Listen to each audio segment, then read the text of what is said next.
lovely also to have the wonderful company of editor of Spiked Online, Tom Slater. Morning to you once again. I'm going to rip through what we're talking about because I want to get straight to you because there's so much we want to talk about today. Emmanuel Macron arriving in London. He's got a 3-day state visit. I'm asking why on earth we're rolling out the red carpet to this man, given that we've seen no help at all on Channel migrant crossings. There's talk about demanding the £771 million that we've already paid the French to totally fail to stop those Channel crossings, to actually demand that money back. But also, there's a lot of talk about this one-in, one-out migrant policy. We'll talk more about that coming up. I also want to talk about Labour's plan to introduce an official definition of Islamophobia, which would, according to a new report by the think tank Policy Exchange, hand a significant new weapon to a Muslim group which aims to influence media reporting of the religion, i.e. basically stopping our freedom of speech. They've warned that the organisation, which is part of the Muslim Council of Britain, which the government has already agreed they will not be dealing with, should not be engaged with or taken at face value by journalists, regulators or anyone else. So why are we creating this definition, which would mean that I can't say things like, don't think the burqa's a good idea? We'll talk about that. Plus, why are criminals in Britain's jails spending their sentences getting high and watching daytime telly? Hi, prisoners. Feel free to carry on watching. The Prisoners Watchdog has warned in a damning report by His Majesty's Chief Inspector of Prisons, Charlie Taylor, that it costs £57,000 a year to keep someone locked up, and many are sitting in their cells for up to 22 hours a day, high on drugs, watching telly. We'll talk about that. Do get in touch. I want to hear your thoughts on Keir Starmer inviting Emmanuel Macron over for a state visit. Why are we inviting this president? And what are we going to do about the Channel migrant deal that it could happen? We'll see if it happens. One in, one out is the idea. We'll talk in more detail about that. But I want to know your reaction. Lots of calls already coming in. 0344 499 1000 is the number to call. Text the word talk and your message to 87222. Get in touch with us on X at Talk TV. Calls are charged at the national rate. Text cost one standard network rate message. Let's get to you, Tom. We'll talk about Macron first, but I do want to get your thoughts on what Ben Hodges, retired former US commander of forces in Europe, had to say about Donald Trump and Gaza and Ukraine. But when it comes to this invite, I mean, is it just realpolitik that we have to invite over people, whether we think they're going to be useful or not? And a bit of buttering up Emmanuel Macron might work when it comes to a little bit more cooperation with the EU. He's a very significant figure in the EU. A little more cooperation on Channel migrants. But should we be offering that? Here you go, you get the state visit, and then hoping, oh, pretty please at the end of it, please, Macron, can we have a deal on migrants? And is the one-in, one-out deal that we know that Starmer's looking at, so any migrant who arrives on a Channel migrant boat on a dinghy gets shipped back to France, but then we have to take someone who's been vetted for asylum as a legitimate claimant, we're told, we're going to take them to the UK. Is that the answer? I mean, it seems like there's two sides to this. On the one hand, of course, there are various points in which a government has to invite someone, give them all the trimmings, give them the state visit. There are even more sinister authoritarians than Emmanuel Macron who've enjoyed those benefits over the years, you know, from more far-flung countries. Chinese presidents, for goodness sake. Quite. So it's one of those things where, of course, we all know that this is part of the grubby business of politics. Yeah. But then it's also about what are you trying to get out of this? And, you know, on the level of will this work, it's not obvious to me. This is a French administration which has had so much money, hundreds of millions of pounds thrown at it, which has had several governments now trying to negotiate with it. And what have we got in return? We've got continuing record numbers of boat crossings, plus we've got periodically Macron threatening to cut off the power to the Channel Islands over a dispute, Brexit-related fishing dispute. You've had constant kind of posturing, constant punishment, essentially, for Brexit and for us daring to leave the European Union. There's a certain point in which just a question of national self-respect has to kick in. You'd think. Well, we know that Keir Starmer doesn't have that because he was among those leading delegations when he was Shadow Brexit Secretary under Jeremy Corbyn, leading delegations to Europe, to Paris, you know, and Brussels, to basically try and undermine the deal that was trying to be done during Theresa May's time. I mean, absolutely scandalous. I would say traitorous behaviour. And all of this would make a bit more sense if we thought it was going to work. Do we really think that one more heave and the French are finally going to sort this problem out for us? Also, he's a lame duck president. He is on his way out. He's also going to be replaced either by a party very much to his left or figures very much to his right who are in different ways not going to like whatever migration deal he may or may not come to with the British. It just seems to me like often with Keir Starmer expending so much political capital, self-respect, and the nation's self-respect. Absolutely, for Nout. Yeah, I'm thinking Friedrich Merz, the new German Chancellor, looks like a better bet. Okay, leading a coalition government. Yeah, but I mean, Macron's got no power. You say he's at the end of his second term, 2 years to go, less than 2 years to go for that. But this is, I mean, at least Friedrich Merz is talking the talk. They're actually dealing with the defence side of things. They are finally getting their grips on immigration. They've managed to close their borders. They've cut their immigrant arrivals, the asylum seeker arrival by 40%, virtually overnight. Maybe he might be worth handing a state visit to, rolling out the red carpet, a nice dinner party at a state banquet at Windsor Castle. We've got the King saying that, there are no borders between our countries. I mean, yes, there are. And there's also a very, very, very large channel, which we'd like people to stop allowing people to get on dinghies to come to us. In terms of the one in, one out policy, now, it does seem, on the face of it, to be utterly. I've got a little fly running around. Hello, it's very hello, little fly coming to see me. Very disconcerting. But the idea is, okay, so someone pays a people smuggler. They get on a boat. They get here. Sorry, it's now landed on me. It's like I'm being inundated. There are no flies on her. Yes, there are. Don't know why it's so discombobulating. Being attacked by animals while you're talking. So someone pays a people smuggler. They get here, and then we're stuck with them for years and years and years. They're going to end up staying. We're paying a fortune for them. The idea is they get shipped back to France, and France agrees to accept them. But in return, we have to take someone who is in France claiming asylum, and someone who says, "Well, actually, I'd like to come to Britain because my second cousin by my in-laws lives in Leicester, which is the territory we're going to be in." And then we take that person. Now, you could argue that there's no difference in numbers.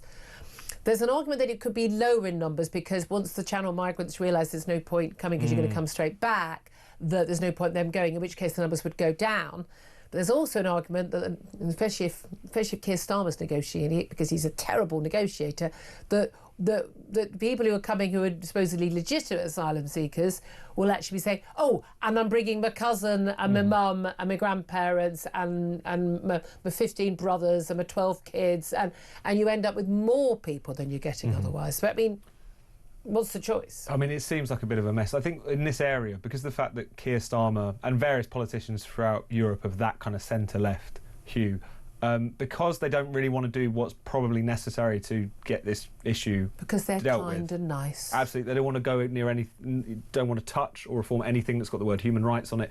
Because of this, they're stuck with trying to come up with these kind of too clever by half wheezes, because they think that if you just kind of tinker with the policy, if you set up all these quite complicated arrangements with other countries, then it will start to sort itself out. It's clear that the problem is such that that's not really going to work. Everyone is going to have to work together there. But look, France don't want these people. And working together is absolutely what you need to do, but what does working together look like? Working together could mean making sure you sign returns agreements with countries where you've got a lot of people coming from, as we did with Albania, which severely reduced the numbers of people who were coming in small boats as a consequence of that. It could also mean coming to some sort of arrangement about making sure that when people are crossing from one territory, which is where they should be claiming asylum, into another, that maybe there is some agreement there. But it's just quite clear that any attempt to come up with a kind of convoluted way out of this isn't going to work. And also, I think entangling yourself... Always too clever by half. And entangling yourself with the EU is always going to be a problem, because that's what he wants to do. He wants to tie us in. Which is demented because of the fact that the EU has been riven by the migration question for so long. They could never agree on the question of moving the, apportioning the issue around. They're in dispute. They're fining, Hungary and countries. But you've got to this idea. The fact that you look at that and think, we should get involved in that is insane. They're already. We've already got Greece and Italy and Spain and other countries and going saying, wait a minute, you send them back to France. Where are they going to end up? Is France going to send them back to us? We don't want them. No one wants them. We need them not to be in Europe at all. That's it. And again, if Europe became less hospitable to these people, they wouldn't easy to get into, easy to stay. They wouldn't be there. That's the reality. That's why I want to hear your thoughts on this. 0344 499 1000. Talking of the red carpet being rolled out, we were talking earlier about Donald Trump rolling out the red carpet for President Netanyahu, from Prime Minister Netanyahu, from Israel. He said he's nominated the President of the United States for a Nobel Peace Prize, which we've discussed. Interesting conversation we just had with a retired American Lieutenant General Ben Hodges about Donald Trump and whether he should get the peace prize. In terms of what is going on in Gaza right now, there's talk about there could be a peace deal, that Donald Trump says, the talks are going well. Hamas want peace, Israel want peace, but there's talk about this internment camp. For Gazans, some 600,000 could be vetted and put in this internment camp, but not allowed to leave until people agree to voluntary, is it gun to the head, voluntary, basically moving to another country, emigration to another country. I don't know who wants those people. I mean, certainly Egypt says, no, thank you. I know a lot of left-wing Labour people seem to think we should take them all here. Really great idea that is, guys. What do you make of the chances of peace? It's really hard to tell at this point. It's also hard to tell what proposals that we're coming to hear about are part of that negotiation, as in they're part of signalling and trying to focus minds and all the rest of it. I mean, any kind of peace which involves Hamas continuing to exist seems to me like a bit of a misnomer. I think you can't. The idea that these are just one side in a war, a kind of border conflict, a land conflict, it fundamentally misunderstands what an organisation like Hamas is. I mean, it's an apocalyptic, genocidal cult. It's not really that interested in the question of a Palestinian state. It's interested. Doesn't care about Palestinian people in an Islamic caliphate. I mean, it's one of those things where I think people constantly try to put an old script onto the newer developments in that part of the world, and therefore missing the bigger picture. They think it's the IRA. It's not the IRA. No, absolutely, and so as ever with this, the question is what does the detail actually come down to? Will it actually hold? Of course, there was so much noise about the ceasefire, which was agreed to many months ago now, but it was pretty clear that was going to unravel as well. So it's hard to talk about clear-cut proposals in too serious a way, just because of the fact that this might all collapse very quickly, or at least be agreed upon, something which holds for a while and then falls apart again when fighting resumes. And at the end of the day, Israel refused to leave Gaza while Hamas is still there because they're waiting for another October the 7th. Hamas leadership, they change every day because they're constantly being killed, but that they would carry out an October the 7th every single day if they could. We wouldn't put up with it. No country in the world would put up with it. Would be expected to put up with it. It would not be the case. And Hamas want Israel out of Gaza, and they cannot leave Gaza knowing they're there. Just to let you know, if you're watching, you'll be already seeing this at RAF at Northolt. The French President Emmanuel Macron is due to arrive. He's going to be greeted by the Prince and Princess of Wales at RAF North. So I don't know yet. We don't know if Brigitte is coming as well. Let's see if we can try and find out. I haven't heard any mention of it, but I assume she is. Might get to see another little scrap. Visit, well. Yeah. I mean, actually, that's there. Probably there's a bit of delay. Lots of other people are getting off the plane, but I'm wondering if they're just busy having a punch-up. Brigitte is coming. Yeah, they're busy having a full-on, mixed martial art fight in economy class, waiting to get off. I mean, it's like a Ryanair jet to Malaga. It's not a fair fight. Macron should be able to have someone help him, just in case. But I mean, it's not a fair fight, is it? I mean, we shouldn't joke. It's called domestic abuse. I mean, it is. I mean, genuinely, at the time, I remember saying, everyone's laughing about it, but I mean, goodness knows what's happening. But we'll let you know when the French president has set foot on that little carpet, that red carpet. We are rolling out for the man who basically tried to punish you and me and everyone else of the 17.2 million people who voted for Brexit. He wanted to punish us for our democratic vote.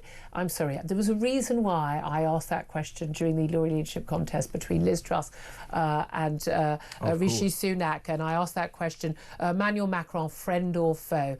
And it became something of a diplomatic incident when the French president was actually asked about this, and Rishi Sunak replied, of course, and Liz Truss went, oh, well, I think, the jury's out, we'll decide. And everyone thought this was absolutely outrageous. It was a very fair answer, given his behaviour. But there we are. Yes, it was me that asked that question. Anyway, peace in the Middle East, peace in the Channel. We're going to get peace everywhere. Donald Trump's going to win a peace prize, apparently. Are we going to get peace in the House of Commons? We've got the Number 10 and the Treasury both pointedly refusing to rule out a wealth tax being imposed in this country. This is after Lord Kinnock suggested at the Sunday's morning round that they should be looking at a wealth tax. People worth 10 million or more. So very few of those people. 10 million or more, 2% tax, so 200 grand. I'm assuming a year. Well, you're going to have $1 million less in 5 years. Let's do the math. Except you won't. You'll have millions less immediately because those people will ship out and go abroad. At the same time, we've got this welfare situation. Government failing to deal with adult disability benefits. Lots of talk about whether or not they tackle the special needs situation that's costing 12 billion quid. And we've just had a report this morning from the Office of Budget Responsibility saying that the UK's public finances are in a relatively vulnerable position. They are being very, very careful with their words. But one of the particular things they pointed out is that the triple lock for pensions is costing treble what it was initially assumed to cost when it was introduced in 2012. They assumed it would be costing around $5 billion a year to have that minimum increase of a certain amount or a certain percentage, or inflation or median wages going up. Instead, it's £15.5 billion. Our debt is on track to hit 270% of GDP by 2070. Basically, it doesn't matter whether we fiddle around the edges on this or that. We are looking at spending billions and billions more pounds on welfare for children, working age adults and pensioners, but we have not got the tax receipts coming in, and you can tax all the multi-millionaires you want that are still left in the country. That's not going to cover the costs of that. We're going to have to borrow more. As we borrow more, the costs of borrowing more go up. Our costs of borrowing are already higher than Italy's. That tells you something. We are in a whole heap of financial trouble, and we are about to find out just how bad in the autumn budget, are we not? No wonder Rachel Reeves was crying. We're all going to be crying on budget day. No, absolutely. I mean, it's one of those things where you just wish we had a government that had the mettle to take this issue seriously. I mean, first, what Rachel Reeves was originally setting out to do was basically more tinkering, making so much noise about this 10 billion headroom, which gets wiped out every time, the American government passes wind, essentially. It's one of those things where you would just, it's such a tragedy that we've got all this going on, and now you've got a Labour Party which is in hock to its backbenchers, who now just want to push and push for more spending without thinking about the rest of it. And the government have only got themselves to blame as well, because if you want to do things as controversial as reforming welfare benefits, you have to actually reform it. You can't just treat it as a cost-cutting exercise. And you have to make the moral case, which they don't. Which I think people would be open for. I mean, it was one of those things where as soon as you start to look into this issue for about 5 minutes, you see that what we're presiding over is not a good-hearted pot of money put aside for the most vulnerable. It's become a trap for millions of people. So getting people out of that, making sure people can move back into productive employment, making sure the economy grows, because if you've got a growing economy, a lot of these questions about spending start to take care of themselves.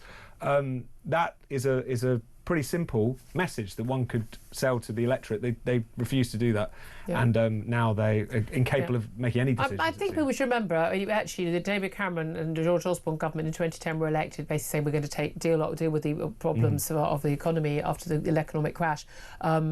Simpler, happier times. We had austerity for a lot of those years, certainly for the next 5 years, and then we saw that coalition government replaced by a majority government for the Conservatives. That tells you something, that actually, more voters are grown-ups than you think in terms of understanding. Everyone says, it was a terribly unpopular government. Well, apart from the fact it got re-elected, there's the giveaway. Look, 11:20 is the time. We are still waiting. I mean, that punch-up between the Macrons is still going on that plane at RAF Northolt, because they still haven't got off the plane. I don't know what they're doing. He's putting on his little Cuban heels. I have no idea. I have no idea what's going on. But we're still waiting for Emmanuel Macron and his wife, Brigitte Macron, to arrive at RAF Northolt. They're sitting there on the plane. The door is open. Everyone's coming in and out. They're going to be greeted by the Prince and Princess of Wales.